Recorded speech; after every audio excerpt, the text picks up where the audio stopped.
Welcome to Infidelity Tales Lab. We're grateful you've chosen to join us today. Tell us, which part of the world are you watching from? Big city? Small town? Country? We'd love to know. Now, let's dive into today's story. Chapter 1. The Man with Two Faces.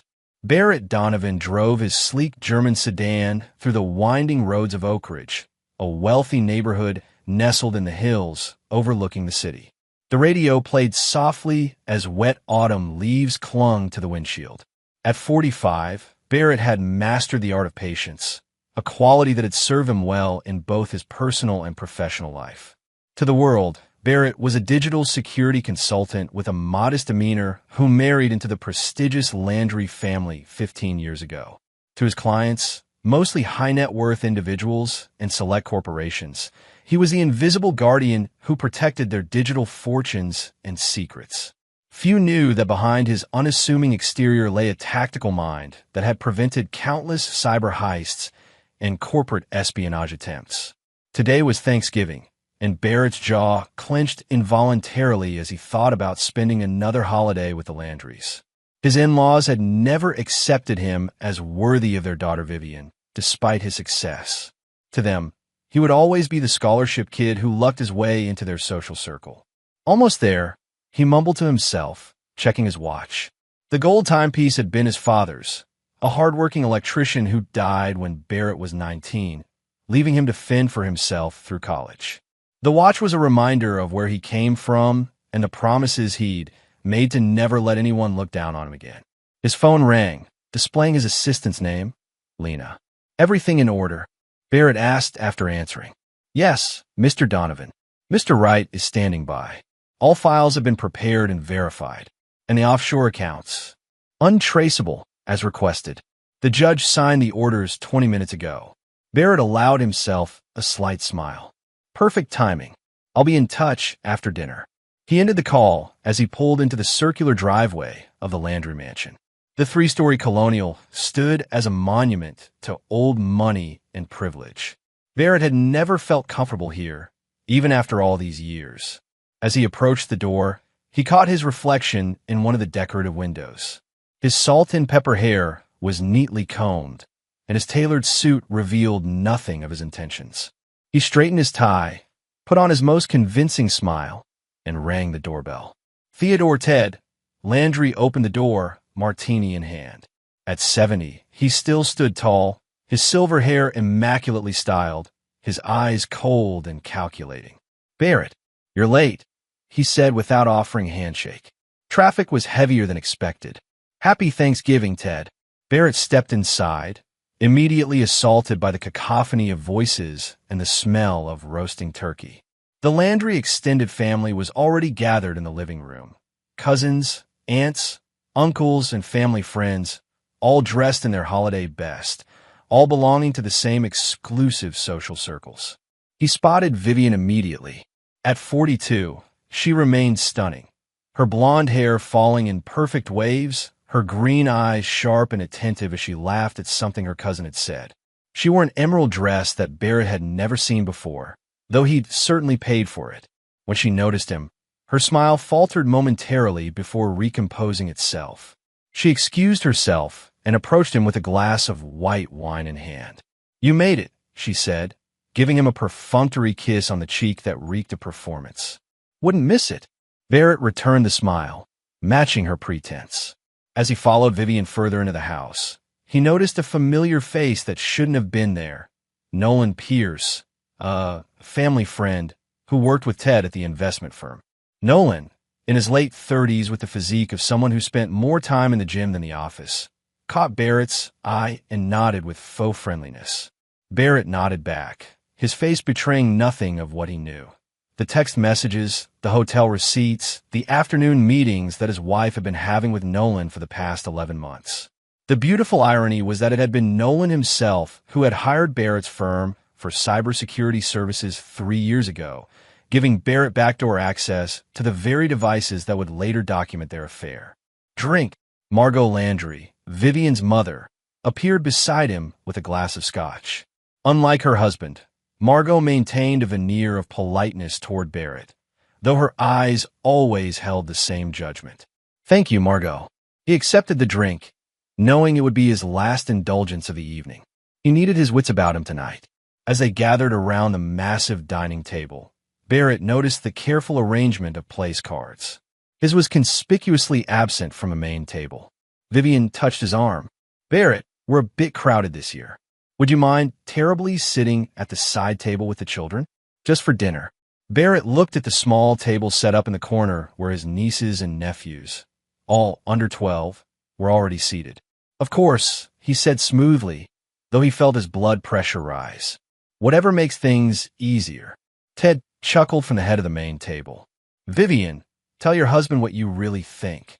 Vivian's cheeks colored slightly, but her eyes hardened. "He belongs with the other children," she told her smirking parents. The table erupted in poorly disguised laughter. Barrett felt all eyes on him as he stood there, the outsider who had never been accepted. His father-in-law raised his glass. "At least he's getting fed." More laughter followed as Barrett silently took his seat at the children's table. He stared at his plate, burning with shame that was quickly calcifying into cold resolve. The children glanced at him curiously, but soon returned to their own conversations. Barrett checked his watch again. 5 minutes to showtime. Chapter 2. The Call. The Thanksgiving meal progressed with the usual Landry family pageantry. Speeches about gratitude that rang hollow, discussions of vacations to exotic locations, and not-so-subtle inquiries about everyone's financial successes over the past year. Barrett sat quietly at the children's table, occasionally engaging with his young tablemates about video games and school projects. From his position, he could see Vivian and Nolan exchanging glances when they thought no one was looking. Ted dominated the conversation at the main table, pontificating about his latest business triumph, while Margot supervised the staff serving the meal with eagle-eyed precision. "Uncle Barrett, why are you sitting with us?" asked Penny, Ted's 10-year-old granddaughter from his son's marriage. "Sometimes adults need to remember what it's like to be a kid," Barrett replied with a genuine smile. Despite everything, he'd always liked children. Their honesty and lack of pretense was refreshing. "Is that why Aunt Vivian said you belong with us?" Penny persisted, her innocent question cutting straight to the heart of the matter. Barrett's response was interrupted by the sudden, loud ringing of his phone. The custom ringtone echoed through the dining room, causing conversation at the main table to halt. Barrett made no move to silence it. "Barrett," Vivian hissed from across the room. "Your phone." Barrett slowly reached into his pocket and extracted his phone, making a show of checking the caller ID. "I'm sorry, but I need to take this," he said, standing up. "It's my lawyer." A tense silence fell over the room. Barrett tapped the speaker button and set the phone on the table. "Calvin, you're on speaker. What's the news?" Barrett's voice was calm and measured. "Sir, the judge just signed off." Calvin Wright's voice came through clearly. "The assets are frozen. All of them." You could hear a pin drop in the Landry dining room. Barrett looked directly at Ted, whose face had turned an alarming shade of red. "I'm sorry to hear about the timing," Barrett continued for the benefit of the entire room. "But can you confirm exactly which assets we're talking about?" "Yes, sir. Per your instructions, we've secured judicial freezes on all Landry family accounts connected to Evergreen Partners, including the offshore holdings in Cayman and Singapore. Also, as directed, we've filed the RICO predicates against Theodore Landry and Nolan Pierce." Barrett watched as Ted's hand clutched his chest. Nolan had gone deathly pale. "The forensic accountants finished their preliminary review?" Barrett asked, maintaining his composure. "Yes, sir. Their findings supported everything you provided. The judge was particularly interested in the pattern of fraudulent investments and the misuse of client funds. The FBI has been notified as required by statute." Vivian stood up so quickly her chair crashed to the floor behind her. "Barrett, what is the meaning of this?" Her voice shook with rage and panic. Barrett calmly picked up his phone. "Calvin, I'll call you back. It seems I need to explain some things to my family." He ended the call and pocketed his phone. "Not family," he corrected himself, looking at the stunned faces around the table. "In-laws. And soon, not even that." Ted found his voice first. "You have no idea what you're doing, boy. No idea who you're messing with." Barrett smiled, a cold expression that didn't reach his eyes. "Actually, Ted, I know exactly who I'm dealing with. I've known for years. Did you really think I wouldn't discover what Evergreen Partners was really doing with client investments? That I wouldn't notice when my own father-in-law was running a glorified Ponzi scheme? He turned to Nolan, whose hand was now intertwined with Vivian's under the table. And Nolan, after you hired my firm, did you never wonder whether I might have access to all your communications? Every text, every email, every hotel reservation. The children were being quietly ushered out of the room by one of the aunts, their eyes wide with confusion and alarm. Margot's voice cut through the tension. This is ridiculous. Ted, call Harlan, she said, referring to the family's longtime attorney. Barrett laughed, a genuine sound devoid of humor. Harlan Du Bois resigned as your counsel this morning. Apparently, he doesn't want to be associated with what's coming. Smart man. He walked slowly around the table, stopping behind Ted's chair. 15 years, Ted. 15 years of subtle digs, of being treated like an outsider, of being reminded that I wasn't good enough for your daughter. And all that time, you were stealing from your clients, building your reputation on fraud. Barrett leaned down, his mouth close to Ted's ear. I didn't just freeze your assets. I own them now. Chapter 3, The Unraveling. The Landry Thanksgiving dinner had devolved into chaos. Relatives hurriedly made excuses to leave, grabbing coats and car keys as they fled what was quickly becoming a crime scene. Within 30 minutes, only the core players remained: Barrett, Vivian, Ted, Margot, and Nolan. They had moved to Ted's study, a wood-paneled room with leather-bound books and hunting trophies that Ted had never actually hunted. The old man sat behind his desk, his earlier bravado replaced by calculated desperation. Whatever you think you know, you're mistaken, Ted said, trying to regain control of the situation. My attorneys will have this cleared up by morning. Barrett leaned against the bookshelf, utterly relaxed. Your attorneys can't help you, Ted. I've been building this case for years, documenting every fraudulent transaction, every manipulated investment. Did you know that 3 of your biggest clients are actually shell companies I control? You've been stealing from me, technically speaking. Vivian paced the room, her perfect composure shattered. This is insane, Barrett. If this is about us, about Nolan and me. It's not, Barrett interrupted. Your affair is just a symptom of a much larger disease in this family. A disease called entitlement. He pulled out his phone and brought up a document. This is interesting reading, Vivian. Your prenuptial agreement. The one you and your father thought was ironclad. The one that stipulated that in case of infidelity on your part, you forfeit all claims to marital assets and family trust disbursements. Vivian stopped pacing. That's not possible. Daddy had that agreement written by the best. By Harlan, yes. The same Harlan who overlooked a crucial detail when Ted restructured the family trusts in 2019. A restructuring that, incidentally, made the trust assets vulnerable to civil asset forfeiture if the trustee, that's you, Ted, was engaged in ongoing criminal activity. Nolan, who had been silent until now, finally spoke. This is blackmail. Barrett shook his head. No, Nolan. This is justice. This is consequences. He walked to the window and looked out at the manicured lawn, now dark in the November evening. For years, I've watched this family operate as if rules don't apply to them. Ted manipulates markets and defrauds clients. Margot uses charity events to launder money and reputation. Vivian marries me for convenience while maintaining her real relationships on the side. He turned back to face them. And me? I was just the useful idiot. The tech guy who legitimized your operations, who provided digital security while you committed digital crimes.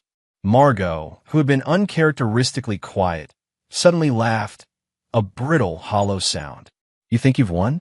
You have no idea how deep our connections go.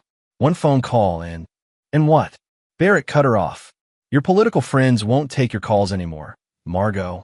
Not after the documents I sent to the FBI this morning detailing the kickbacks and illegal campaign contributions.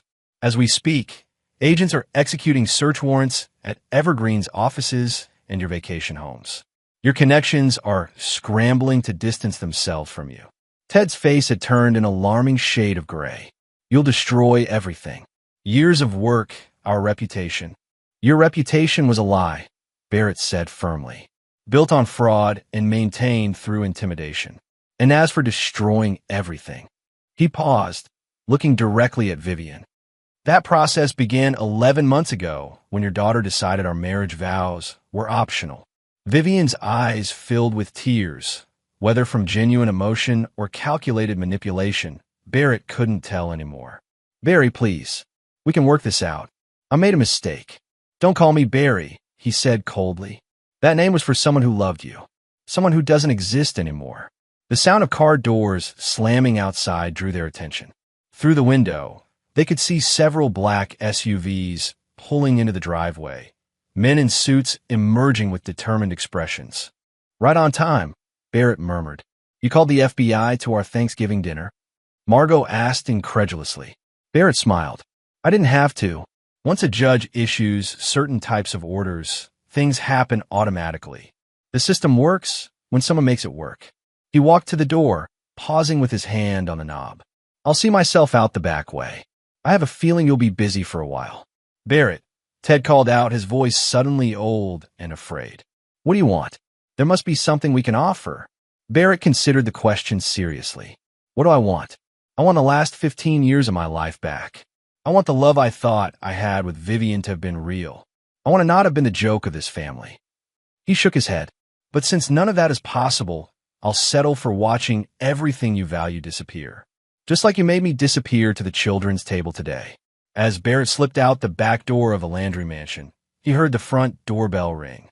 The night air was cold and crisp, and for the first time in years, he felt like he could breathe freely. His phone buzzed with a text from Calvin Wright.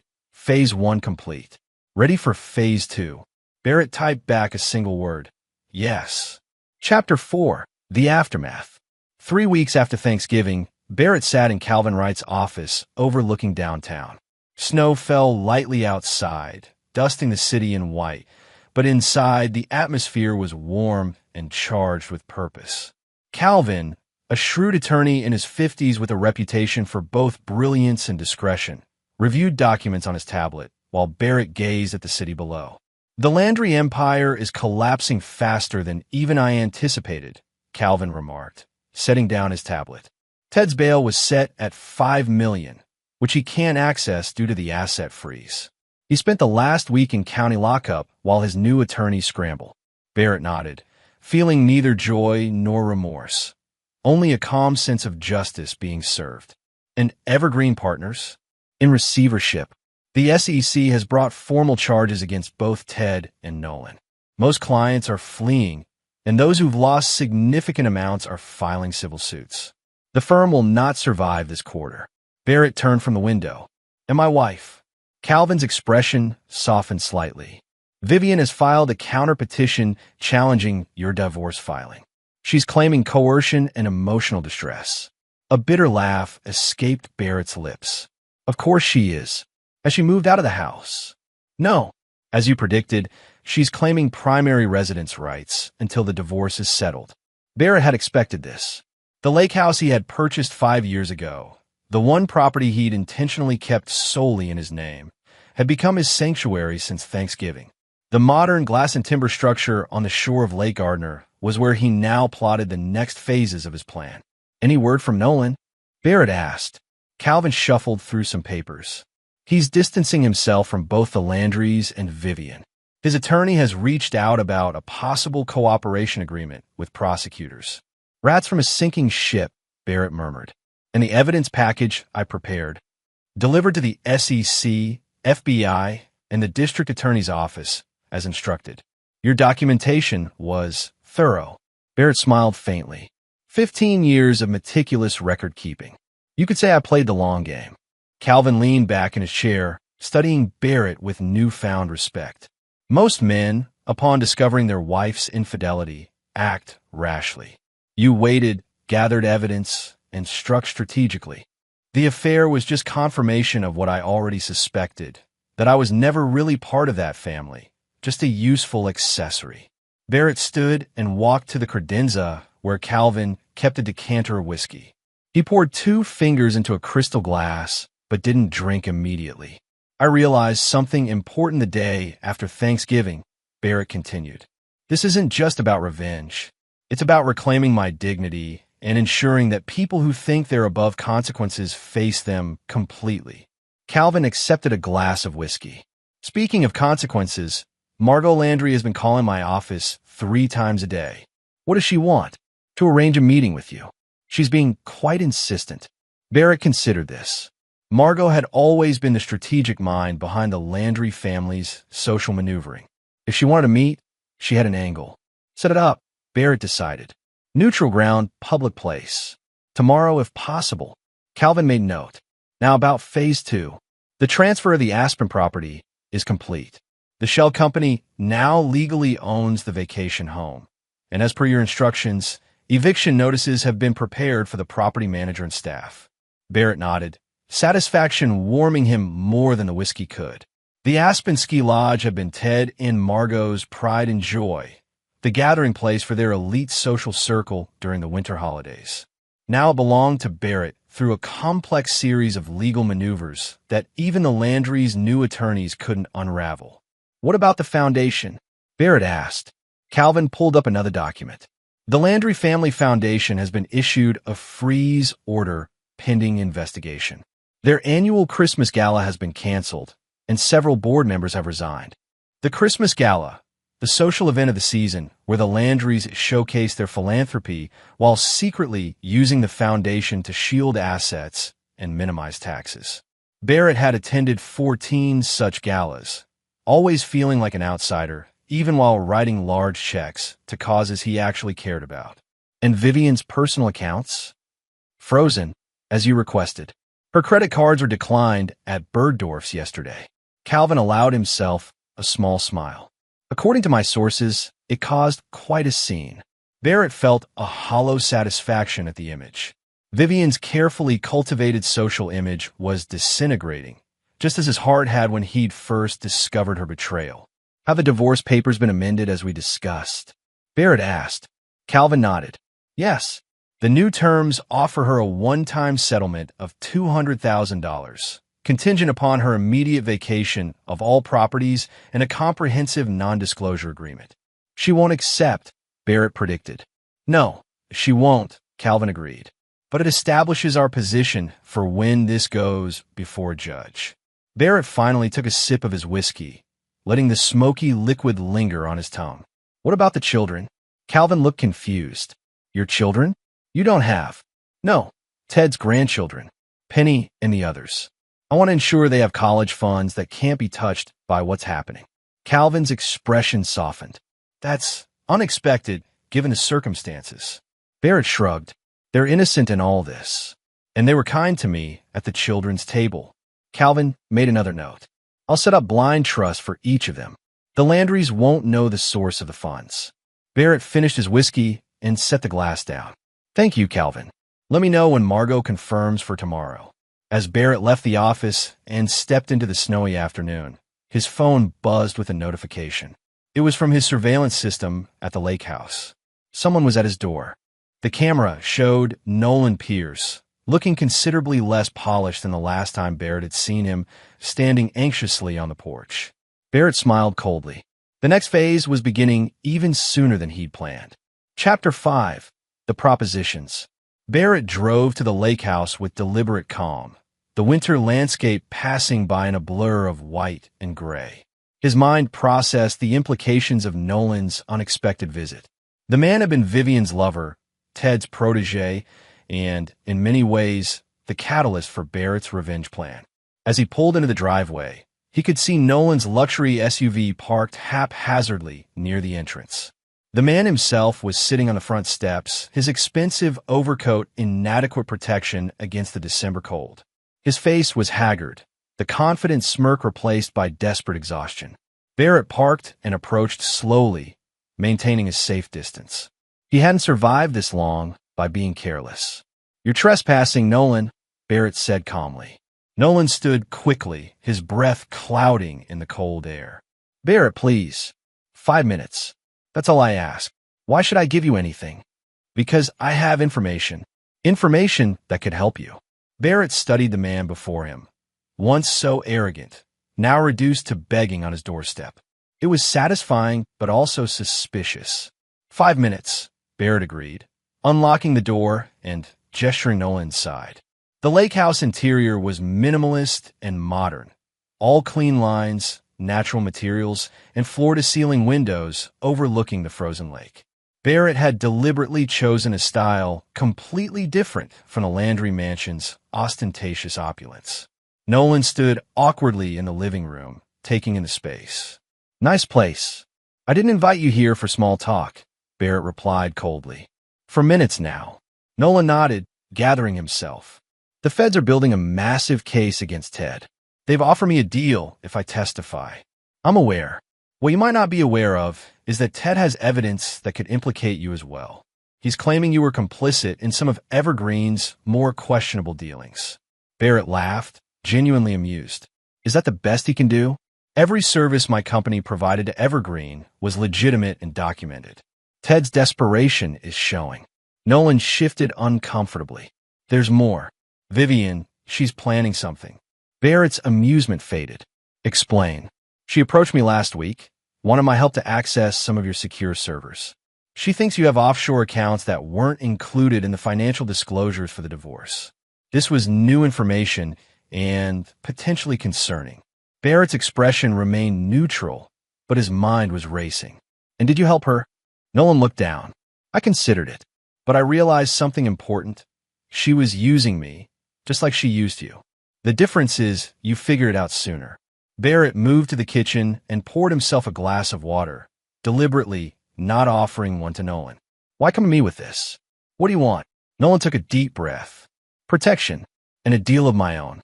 I can give you everything. Recordings of conversations with Ted about fraudulent investments, details about Vivian's plans, evidence that the Landrys were intentionally hiding assets for years. In exchange for immunity from your pursuit and help with the federal prosecutors. Your influence could ensure I get the best possible deal." Barrett considered the proposition. Nolan could indeed be useful, but trusting him would be foolish. "Your time is up," Barrett said, setting down his glass. "Here's my counteroffer. You'll provide everything you mentioned, every recording, every document, every detail about Vivian's plans to Calvin Wright by tomorrow morning. In return, I won't actively work against your plea deal with the feds." Nolan's face fell. "That's it. That's generous, considering your role in destroying my marriage," Barrett replied coldly. "And Nolan, if I discover you've withheld anything or if the information proves worthless, I'll ensure the federal prosecutors know about the offshore account in Belize where you've been hiding Evergreen commissions." Nolan's shock was evident. "How did you?" "I know everything," Barrett interrupted. "That's a lesson the Landrys and their associates are learning quite painfully. Now, get out of my house." After Nolan left, Barrett secured the property and made several calls, updating his security team about potential intrusion attempts on his servers. Then he prepared for his meeting with Margot the following day. The upscale cafe in the museum district was Margot's choice, neutral territory with enough public visibility to ensure civility. Barrett arrived early, selecting a table with a clear view of both entrances and the street outside. Old habits of vigilance died hard. Margot arrived precisely on time, her entrance causing a stir even in diminished circumstances. At 68, she remained striking, silver hair in an elegant chignon, her posture regal despite the obvious strain of recent events. She wore a conservative navy suit that probably cost more than most people's monthly rent, though Barrett noted the absence of her usual diamond jewelry. She spotted him immediately and approached with measured steps, her expression unreadable. "Barrett," she said, taking the seat across from him without waiting for an invitation. "Margot, you're looking well, considering." A flash of anger crossed her face before the practiced social mask returned. "Circumstances change. People adapt." "Some do," Barrett agreed. "Others face consequences." A server approached, and they both ordered Barrett a black coffee, Margot a pot of Darjeeling tea. When they were alone again, Margot leaned forward. "I'll be direct. This vendetta against my family has gone far enough." "You made your point." Barrett raised an eyebrow. "Has Ted sent you as his emissary? Or is this your own initiative?" Margot's mouth tightened. Ted is indisposed. His health has suffered since the arrest. My heart bleeds, Barrett replied dryly. Mock if you must, but you've achieved your goal. Ted's reputation is ruined. Evergreen is finished. Our social standing is decimated. Even Vivian is suffering. Barrett studied Margot carefully. In 15 years of marriage to her daughter, he'd never seen Margot Landry plead for anything. What exactly are you proposing, Margot? She straightened, more comfortable now that they were moving to negotiations. A ceasefire. You direct your attack dog lawyers to ease the pressure on the asset freezes. Allow us access to certain accounts for living expenses and legal fees. In return, we facilitate a quick, quiet divorce from Vivian with terms more favorable to her than your insulting current offer. Their drinks arrived, creating a momentary pause. Barrett took a sip of his coffee, contemplating Margot's proposal. Interesting. And what would prevent me from simply continuing my current course of action, which is proceeding quite effectively? Margot's eyes hardened, because despite what you may think, the Landry name still carries weight. Ted may be temporarily compromised, but our extended family has connections you haven't begun to confront. Threats, Margot? I expected more subtlety. Not threats. Reality. She sipped her tea with perfect composure. Additionally, I have something you want. Barrett's interest was piqued despite himself. Which is? The truth about why Vivian married you. The statement hung in the air between them. Barrett kept his expression neutral, though the question had haunted him since discovering the affair. He'd always assumed it was his financial prospects, or perhaps even genuine feeling at the beginning. I'm listening. Margot set down her teacup. 15 years ago, Vivian was involved with someone Ted disapproved of, a man with the right social credentials, but troubling habits. When things ended badly, there was a situation that needed to be handled discreetly. Your emergence as a prospective husband was convenient timing. Ted saw potential in your technical skills for Evergreen, and I saw an opportunity to solve Vivian's problem. Barrett absorbed this information, the final piece of a puzzle he'd been assembling for years. You arranged our meeting at the charity gala. It wasn't coincidence. Nothing in our circle happens by coincidence, Barrett. Surely you've realized that by now. The coldness that had settled in Barrett's chest since Thanksgiving hardened further. So, my entire marriage was a construction, a solution to a Landry family problem. Margot shrugged elegantly. Initially, perhaps, but 15 years is a long time. Whatever began as arrangement became reality. Until it didn't, Barrett replied. Until Vivian found someone who better matched her true preferences. My daughter has always had diverse appetites. Nolan wasn't the first, merely the most recent. The confirmation of what Barrett had long suspected hit harder than he'd anticipated. He maintained his composure with effort. And you're telling me this now because I want you to understand what you're really fighting. Not a single betrayal, but a fundamental incompatibility that was present from the beginning. This Scorched Earth campaign won't bring you satisfaction, Barrett. Only more emptiness. Barrett considered Margot's words, weighing them against everything he knew and had planned. Finally, he met her gaze directly. Thank you for your honesty, Margot. It's refreshing after years of manipulation and lies. He reached for his coat. But you've misunderstood something fundamental. This isn't just about Vivian or even Ted's financial crimes. Then what is it about? Barrett stood, placing money on the table for both their drinks. It's about consequences. For 15 years, I watched the Landry family operate as if rules were for other people. As if kindness was weakness and loyalty was for fools. He buttoned his coat, his voice remaining conversational, but his eyes cold. You're right that I won't find satisfaction in this campaign, Margot. Satisfaction isn't my goal. Justice is. And justice demands that people who have lived without consequences finally face them, completely and without compromise. Margot's composure cracked slightly. You'll destroy everything, including yourself. Barrett smiled, a genuine expression that didn't reach his eyes. Some things need to be destroyed before something better can be built. Give my regards to Ted when you visit him in custody. As Barrett walked away, his phone buzzed with a message from Calvin. Nolan delivered the materials as promised. You need to see this immediately. Chapter 6. The Revelation.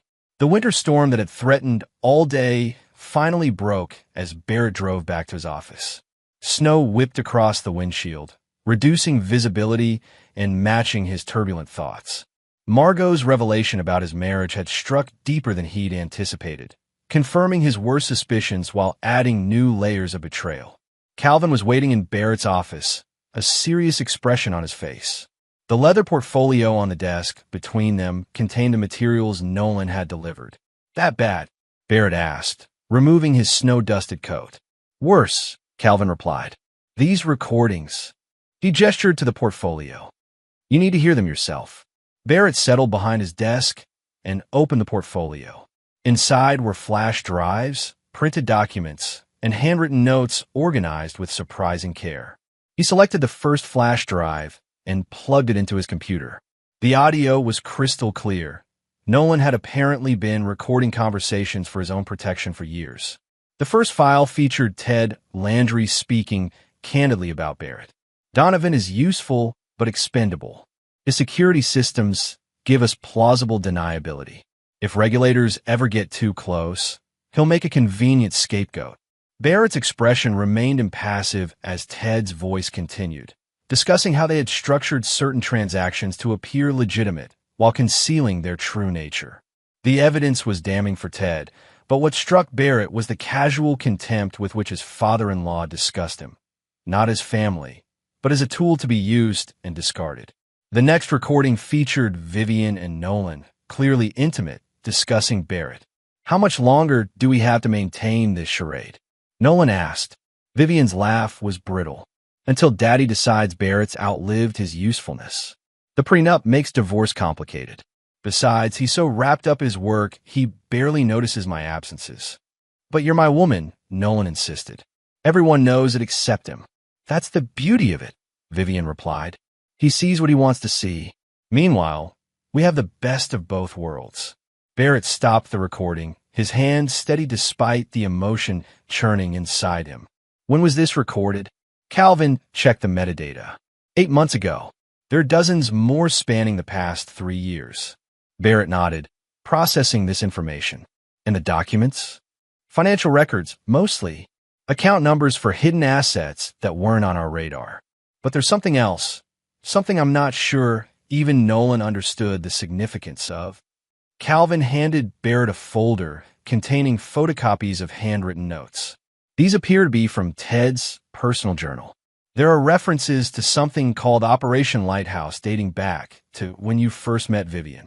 Barrett skimmed the pages, his cybersecurity training allowing him to quickly identify patterns in the cryptic notes.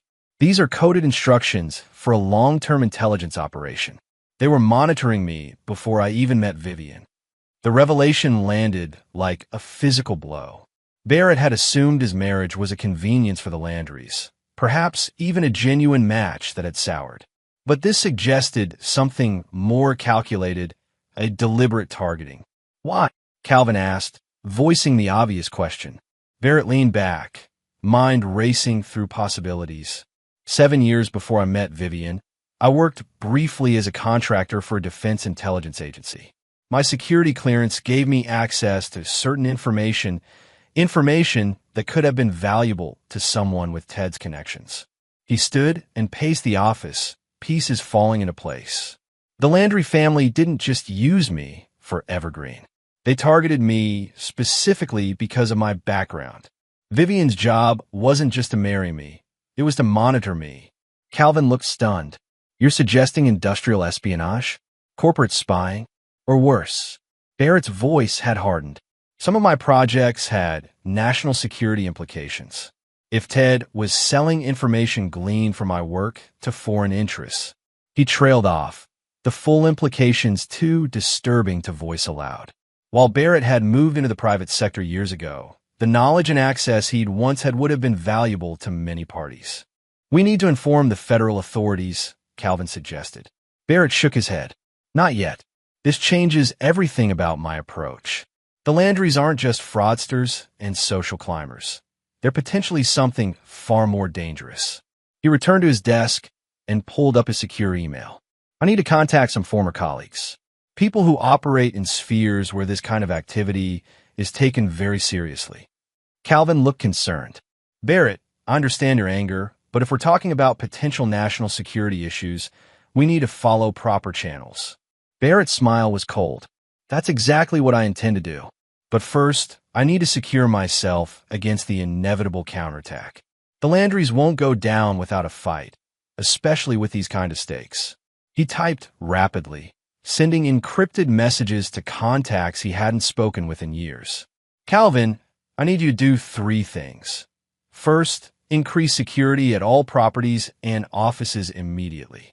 Second, accelerate the divorce proceedings. I want Vivian legally separated from me as soon as possible. Third, prepare documentation of everything we've discovered for delivery to specific federal agencies. Calvin nodded, already making notes. And what will you be doing? Barrett's expression was grim but determined. Setting a trap. The Landrys think they've been playing me for 15 years. It's time they learned who they're really dealing with. After Calvin left, Barrett sat alone in his office as the storm raged outside. The revelations had transformed his understanding of the past 15 years of his life. What he had believed was a marriage that had simply failed was actually something far more sinister, a long-term operation with him as the unwitting target. His phone rang, a number he didn't recognize. Barrett answered cautiously. Mr. Donovan? A woman's voice, professional and clipped. This is Special Agent Diana Walsh, FBI Counterintelligence Division. We need to speak with you immediately regarding Theodore Landry and certain international connections. Barrett closed his eyes briefly. The game had just changed dramatically. I've been expecting your call, Agent Walsh. I think we have a lot to discuss. Chapter 7, The Counterattack. 4 days after speaking with Agent Walsh, Barrett sat in a secure conference room at the federal building downtown. The windows were covered, electronic devices banned, and a white noise machine hummed in the corner to prevent any possibility of eavesdropping. Present were Agent Walsh, a sharp-eyed woman in her 40s with a no-nonsense demeanor, 2 other FBI agents, and a representative from the Department of Justice. To summarize what we've confirmed so far, Agent Walsh said, consulting her notes, Theodore Landry has been using Evergreen Partners as a front for selling proprietary information to foreign entities for at least 20 years. Your marriage to Vivian Landry appears to have been orchestrated primarily to gain access to your knowledge and connections from your time as a federal contractor. Barrett nodded, his expression betraying nothing of the ongoing turmoil he felt at having his entire adult life revealed as an elaborate charade. The evidence you've provided, combined with materials we've seized from Evergreen offices and the Landry residences, is compelling, continued Agent Walsh. What remains unclear is your level of awareness and involvement. I was completely unaware until recently, Barrett stated firmly. As my security clearance records will show, I've maintained all required protocols even after leaving government work. My private security firm has never handled classified information. The DOJ representative, a grave man named Adeyemi, leaned forward. Mr. Donovan, while we appreciate your cooperation, you must understand our position.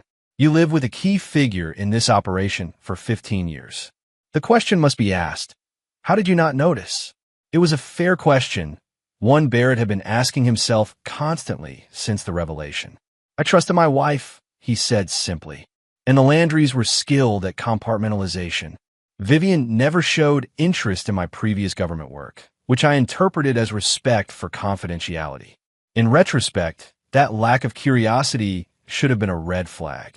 Agent Walsh nodded. Our preliminary assessment supports your claim of non-involvement. However, the coming days will be challenging. We're preparing to make additional arrests, including your wife. Barrett absorbed this information. When? Tomorrow morning. We wanted to brief you first because of your unique position in this case, both a potential victim and a key witness. Barrett considered the implications. The Landrys must suspect that their time is running out. They won't go quietly. We've been monitoring all known associates, one of the other agents assured him.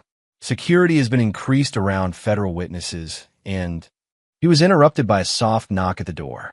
Another agent entered and whispered something to Agent Walsh, whose expression immediately hardened. "Mr. Donovan, were you expecting visitors at your lake house today?"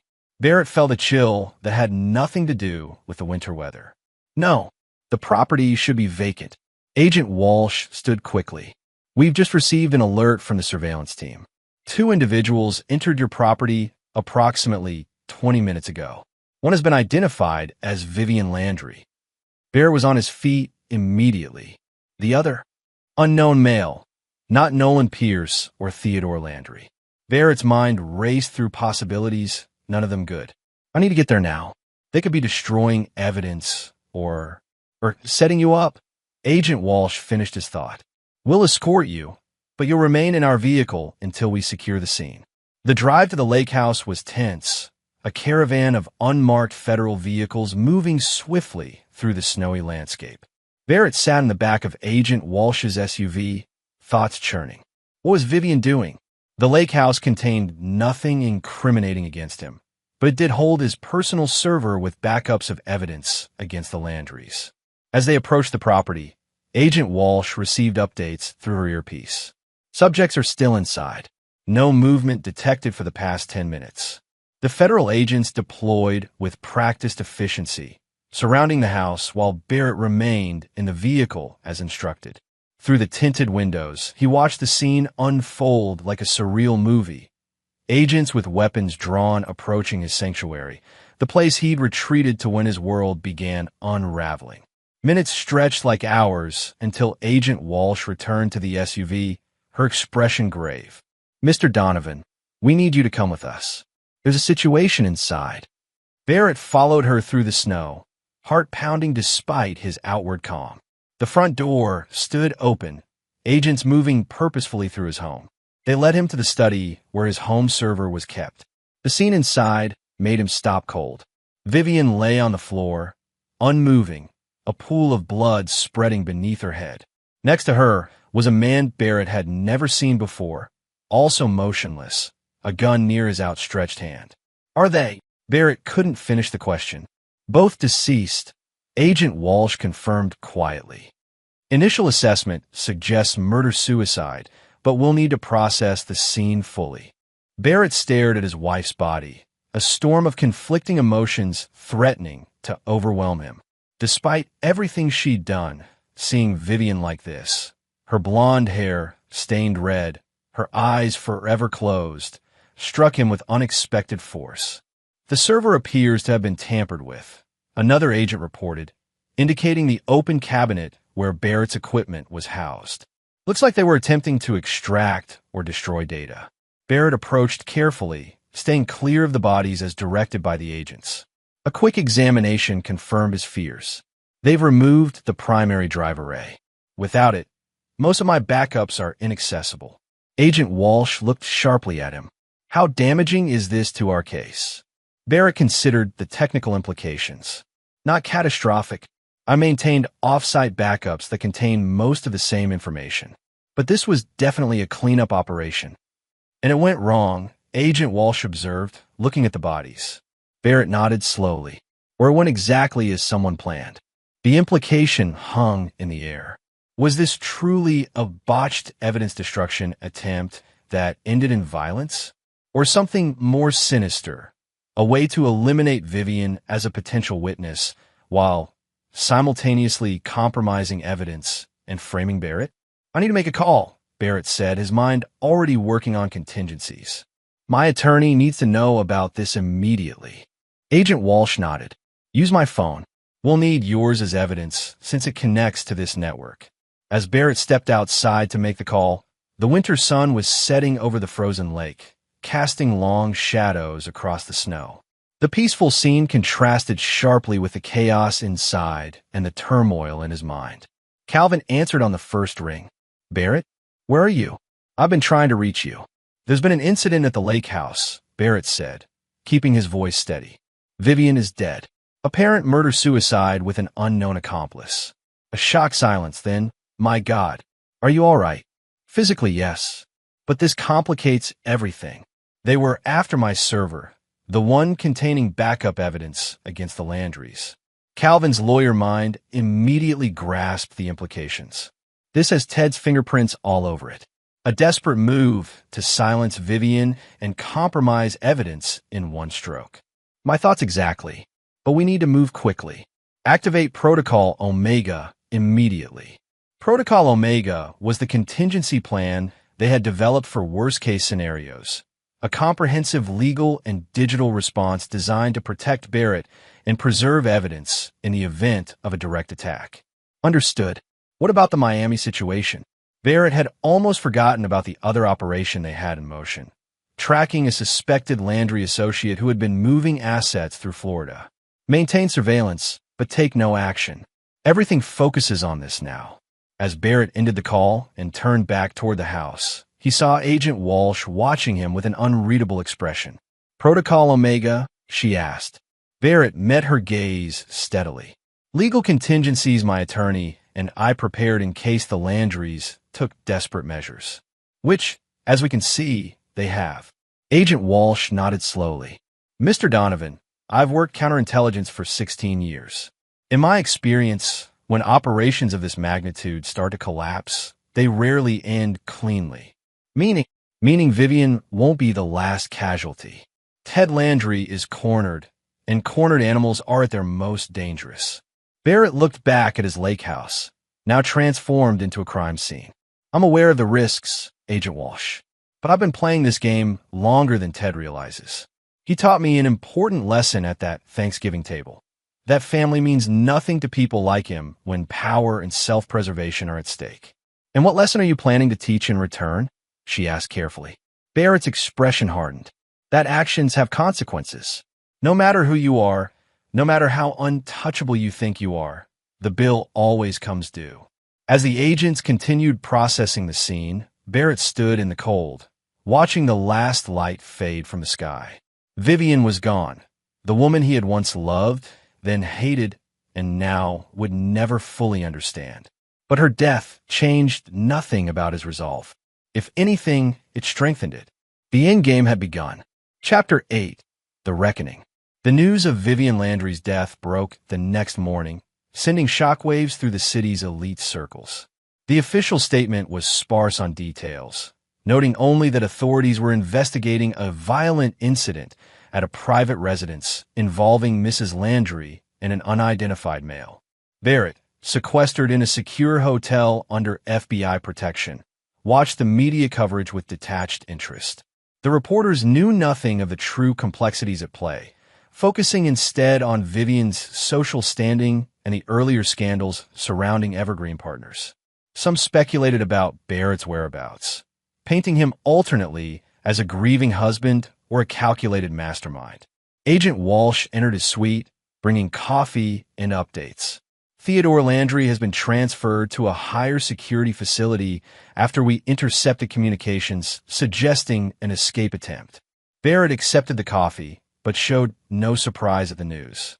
And Margot, under house arrest, pending formal charges. We've frozen all additional accounts you identified. Agent Walsh sat across from him, studying his composed demeanor. The man found with Vivian has been identified as Xavier Dimitri, a former military contractor with ties to several foreign intelligence services. A cleaner, Barrett murmured. Someone brought in to eliminate loose ends. That's our assessment as well. The question is why Dimitri turned on Vivian. Barrett considered the possibilities. Two scenarios. Either Vivian wasn't supposed to be eliminated, but something went wrong, or Dimitri was ordered to eliminate her all along, Agent Walsh finished, making it look like a murder-suicide that could potentially be blamed on you. Barrett nodded grimly, Ted cutting his losses. Vivian knew too much, and as a potential witness against her father, she became a liability. The realization that Ted Landry would sacrifice his own daughter to protect himself should have shocked Barrett. But after everything he'd learned, it merely confirmed his understanding of the man's character. There's something else, Agent Walsh said, her tone shifting slightly. We've been going through the materials recovered from the Landry estate. There's evidence suggesting that Nolan Pierce was more deeply involved than he admitted to you. Barrett raised an eyebrow. In what way? It appears he was the original liaison between Evergreen and certain foreign interests. His relationship with Vivian may have been part of a longer game, keeping tabs on both you and Ted. The layers of betrayal continued to unfold, each revelation more disturbing than the last. Barrett had assumed Nolan was merely Ted's lackey and Vivian's lover, but this suggested something far more calculated. Where is Pierce now? That's the problem, Agent Walsh admitted. He missed his scheduled check-in with his handler yesterday. We have an alert out, but so far, nothing. Barrett stood and moved to the window, looking out at the city below, a city where he had built a life that turned out to be constructed on lies. He's running, Barrett said with certainty. Probably has emergency funds and identity documents prepared. It's what I would have done in his position.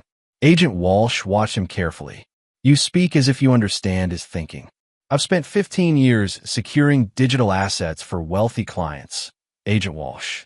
I understand how people hide things they don't want found. He turned back to face her. But I'm better at finding them than most people are at hiding them. Barrett moved to the hotel room's desk where a secure laptop provided by the FBI sat waiting. With your permission, I'd like to try something. Agent Walsh hesitated only briefly before nodding. Proceed, but I need to monitor all activities. Barrett's fingers flew across the keyboard, accessing systems through channels that would have been impossible for most people. 3 years ago, Nolan asked my firm to secure his personal devices after a supposed hacking attempt. During that process, I created a backdoor, standard procedure for high-risk clients who might need emergency assistance.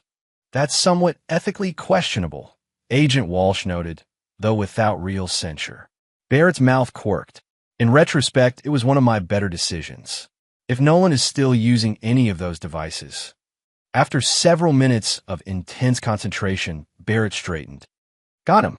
He's accessed his emergency email account twice in the past 12 hours. Based on the IP addresses. He paused, analyzing the data. He's heading south, probably aiming for Mexico. Agent Walsh was already on her phone, relaying the information to her team. When she finished, she gave Barrett an appraising look. You could have had a successful career in our world, Mr. Donovan. I chose a different path, Barrett replied simply. And now, when this is over, she asked. Barrett hadn't allowed himself to think that far ahead. His focus had been so completely on unraveling the Landry conspiracy and pursuing justice that he'd given little thought to what came after. One battle at a time, Agent Walsh. Ted Landry is still fighting, even from custody. Until he's fully neutralized, nothing is over. As if summoned by his words, Barrett's secure phone rang. Calvin Wright calling with news. Barrett, we have a situation. The judge overseeing Ted's case has recused himself suddenly. The replacement is Judge Harmon Carlton. Barrett's expression darkened. Carlton was at the Landry's Christmas gala last year. He and Ted share membership at the same exclusive club. Exactly. This is delay tactic written all over it. The new judge will need time to review the case, and meanwhile, Ted's team is filing motions to reconsider bail. Barrett had anticipated this move. The Landry influence extended into judicial circles, and Ted would exploit every connection available. Activate the Carlton file, Barrett instructed, referring to one of many dossiers he had prepared on Landry Associates. Send it to Agent Walsh's team anonymously. After ending the call, Barrett found Agent Walsh watching him with intense curiosity. Don't want to know what's in the Carlton file. Nothing illegal, Barrett assured her. Just documented connections between Carlton and the Landrys that would constitute a clear conflict of interest. Material that should have prompted the judge to recuse himself before accepting the case. Agent Walsh shook her head slightly. You really did prepare for every contingency. 15 years married to a Landry taught me to always plan 3 moves ahead. Barrett checked his watch. We should prepare for the next phase. Ted will be getting desperate, and Margot is still free enough to act as his proxy. What do you anticipate? Barrett considered the question seriously.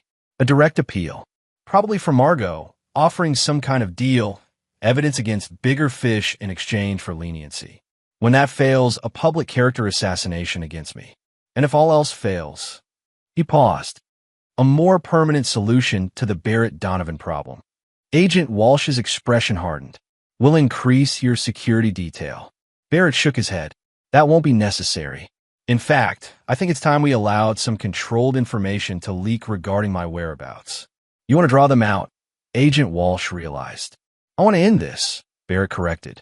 And sometimes, to catch a predator, you need to present the right bait. Agent Walsh looked skeptical. We can't authorize using you as bait in an active federal investigation. Barrett smiled thinly. Who said anything about authorization? I'm simply a private citizen who might be careless enough to be seen at his office tomorrow morning. Before Agent Walsh could object further, Barrett's secure phone rang again, this time with a number he didn't recognize. He answered cautiously. Barrett? It's Penny. Penny Landry. The young voice of Ted's granddaughter was shaking. I'm scared. They said you might be able to help us. Barrett's expression changed instantly, his tactical calculations giving way to genuine concern. Penny? What's happened? Where are you? At Grandma Margot's house. But people came and took her away, and now there's no one here except the housekeeper, and she's crying and won't tell us what's going on. Us? Who's with you, Penny? My brother Miles and our cousins. We were supposed to have a sleepover, but now everyone's gone, and we don't know what to do. Barrett met Agent Walsh's eyes, silently communicating the situation. She was already making calls, presumably to determine if Margot's arrest had been executed without proper provisions for the children. Penny, listen to me carefully. Everything's going to be okay. I want you to stay exactly where you are. Don't answer the door for anyone. I'm coming to get you. After assuring Penny again and ending the call, Barrett turned to Agent Walsh. I need to go. Now. We'll send a child services team. No, Barrett interrupted firmly. Those children know me. They're scared and confused. I'm not going to let them be handed off to strangers. Agent Walsh appeared torn between protocol and human compassion. This could be a trap. It could be, Barrett acknowledged. But if it is, it's an incredibly elaborate one, using a terrified child as bait. Are you willing to take that chance? The decision was made quickly after that. With a small team of agents for security, Barrett headed to Margot's townhouse. As they drove through the darkening city, Barrett reflected on the unexpected turn of events. He had been prepared to face down Ted and Margot's final desperate moves, but he hadn't anticipated being called to protect their grandchildren. The Landry children had always been innocent bystanders in this war. Barrett had ensured their college funds were protected, but he'd given little thought to their immediate well-being in the chaos of arrests and investigations. When they arrived at the townhouse, Barrett insisted on approaching alone, with agents covering from a distance. He rang the bell and waited, alert for any sign of danger. The door opened to reveal Penny's tear-streaked face. At 10 years old, she was old enough to sense the gravity of the situation, but too young to understand it. Uncle Barrett, she cried, throwing her arms around him in relief. You came. Barrett hugged her gently, scanning the foyer behind her for threats. I promised I would. Where are the others? Penny led him to the kitchen where 3 other children, ranging from 7 to 12, sat huddled together at the table. The housekeeper, an older woman named Mrs. Perez who had worked for the Landrys for decades, stood nearby, looking lost and frightened. Senor Donovan, she exclaimed when she saw him. Gracias a Dios. I did not know who to call. The police, they took Mrs. Landry, but said nothing about the children. Barrett assured the children and Mrs. Perez that everything would be all right, though he knew the road ahead would be challenging for all of them. As he organized their temporary care with the agents and child welfare specialists who arrived shortly after, Barrett felt a strange sense of closure. In the midst of all the betrayal and deception, these children, the youngest members of the Landry dynasty, had turned to him in their moment of need. Not to their grandfather's powerful friends or their parents' social circle, but to the man who had once been banished to the children's table at Thanksgiving. It was a small victory, but perhaps the most meaningful one of all. Chapter 9. The Aftermath. 6 months after the events at the lake house, Barrett stood at the railing of his penthouse balcony, watching the summer sunset paint the city skyline in gold and amber. The warm evening breeze carried the distant sounds of traffic and life below. Ordinary people living ordinary lives, unaware of the extraordinary circumstances that had reshaped Barrett's existence. Beautiful view, remarked Calvin Wright, joining him with 2 glasses of scotch. Worth every penny of that obscene price you paid. Barrett accepted the offered drink with a small smile. I consider it an investment in my future. The penthouse had been one of his first purchases after the final legal settlements. Located in a recently completed tower downtown, it represented a clean break from his past. No connections to the Landrys, no memories of Vivian, just floor-to-ceiling windows and endless possibilities. Speaking of investments, Calvin continued, the Barrett Donovan Security Group's IPO filing has the financial press in a frenzy. Early valuations are exceeding even our optimistic projections. Barrett nodded, unsurprised. The publicity surrounding the Landry case had inadvertently showcased his cybersecurity expertise to the world. What had once been a boutique security firm serving select clients had transformed into a rapidly expanding enterprise with government contracts and international reach. And the foundation? Barrett asked. The Lighthouse Foundation's first round of scholarships will be announced next week. 20 students from disadvantaged backgrounds receiving full rides to study cybersecurity and digital ethics. Barrett felt genuine satisfaction at this news. The foundation, named with deliberate irony after Ted's covert operation against him, had become his most personally meaningful project. Using a significant portion of the assets recovered from the Landrys, he had established a program specifically designed to help young people who, like him years ago, had talent and drive but lacked financial resources and connections. Any word from Agent Walsh? Calvin asked after a comfortable silence. She's been reassigned to a task force investigating similar operations. Apparently, the Landry case opened up several new avenues of inquiry into foreign influence networks.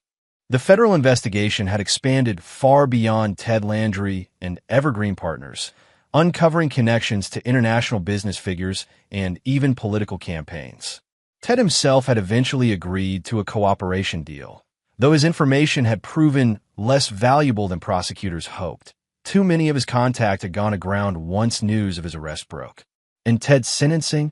Calvin prompted. 22 years, Barrett replied. Given his age, essentially a life sentence. Neither man commented on the justice of this outcome.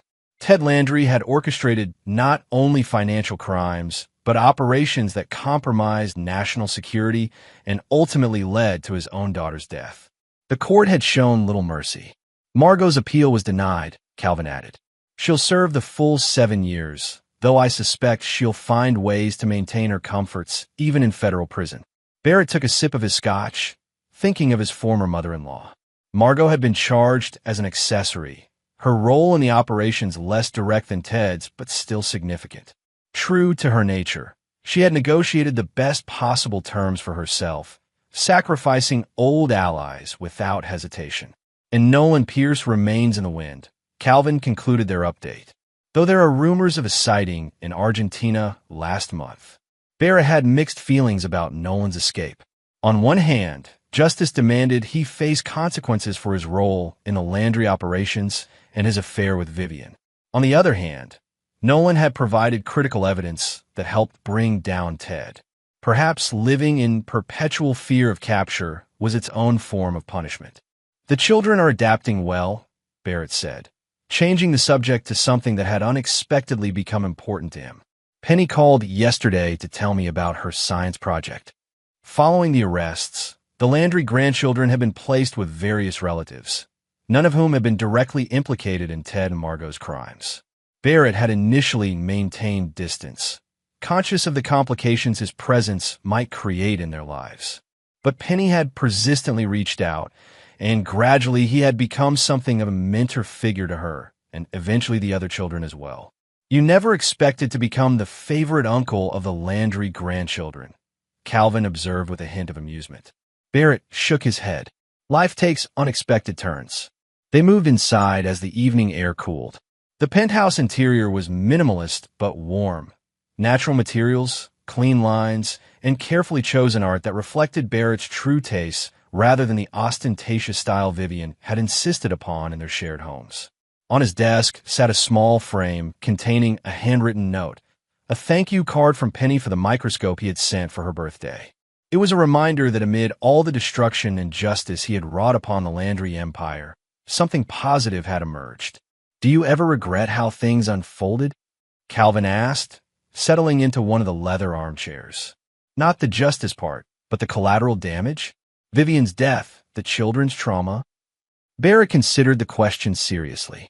He had asked himself the same thing during sleepless nights over the past months. "I regret that it came to this," he finally answered. "I regret that what I thought was love was actually an elaborate deception. I regret that children had to witness the destruction of their family legacy." He paused, looking out at the city lights now twinkling in the dusk. "But I don't regret pursuing the truth, no matter how painful. And I don't regret ensuring that people who believe themselves above consequences finally face them." Calvin nodded thoughtfully. "And your future? Beyond the company and the foundation?" Barrett hadn't shared his latest plans with anyone yet, but Calvin had earned his trust through unwavering support during the darkest days. "I've been approached about consulting on a national cybersecurity initiative. It would mean returning to government work in some capacity, using what I've learned from the private sector to help protect others from operations like the one that targeted me." "You'd be good at that," Calvin observed. "You understand both the technical and human aspects of security breaches." Barrett smiled faintly. "I had excellent teachers in the art of betrayal." As Calvin left later that evening, Barrett remained in his living room, nursing a final glass of scotch and reflecting on the journey that had brought him here. From the scholarship kid who married into wealth to the outsider at the Thanksgiving table, to the architect of the Landry dynasty's downfall, each version of himself had led inexorably to this moment. His phone chimed with a message from Penny, a photo of her completed science project with the caption, "First place," followed by a string of excited emojis. Barrett sent back his congratulations, a genuine smile forming as he typed. In the end, his revenge had been complete. Justice served cold and meticulously, just as he had planned since that humiliating moment at the Thanksgiving table. The assets had indeed been frozen, the Landry Empire dismantled, and Ted would spend his remaining years in federal prison. But the true victory, Barrett realized, wasn't in the destruction he had wrought, but in what he had built from the ashes. A life entirely his own, defined not by his connection to the Landrys, but by his own choices and values. He raised his glass in a silent toast to the future, one where he would never